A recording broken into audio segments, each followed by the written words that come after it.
The metallic snap of my chain lock echoed across the yard, and my stomach tightened instantly. I knew that sound too well. It wasn't the wind or an accident. Someone had just cut through the heavy-duty lock I'd placed across my private driveway.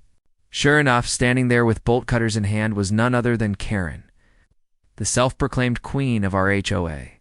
Her face was twisted into that familiar mask of superiority, the kind that made you feel like you were standing in front of a mall cop who thought she was running the FBI. "I told you," she snapped, pointing the cutters at me like a weapon. "This is community property. You don't get to lock everyone out. I have a right to inspect your yard." I clenched my fists but forced myself to stay calm. The patch of land she had barged into wasn't community property. It was my acreage deeded to me years before the HOA even existed. They had been trying to bully me into joining ever since I moved in, sending letters, fines. And now, this brazen invasion.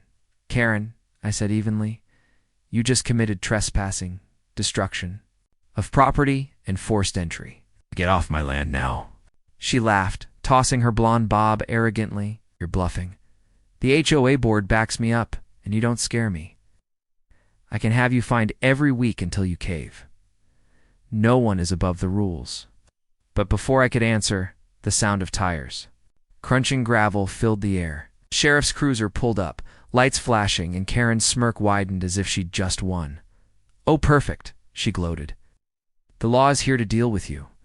The deputy stepped out, but instead of addressing her, he strode directly toward me, removed his sunglasses, and greeted me with a sharp nod. "Afternoon, boss." Karen's face drained of all color. Her eyes darted between us, confusion written all over her. "Be boss?" She's tearing. Straightened. "Sheriff Williams reporting, sir. We got your call about a break-in." Karen froze, her bolt cutter slipping from her hands. She hadn't realized that not only was I her neighbor, but I was also her county sheriff, the very authority she thought she could manipulate. "Karen," I said firmly, "you're under arrest for trespassing and destruction of property. You can explain yourself down at the station." As she was led away in handcuffs, her arrogance shattered. I couldn't help but think how ironic it was.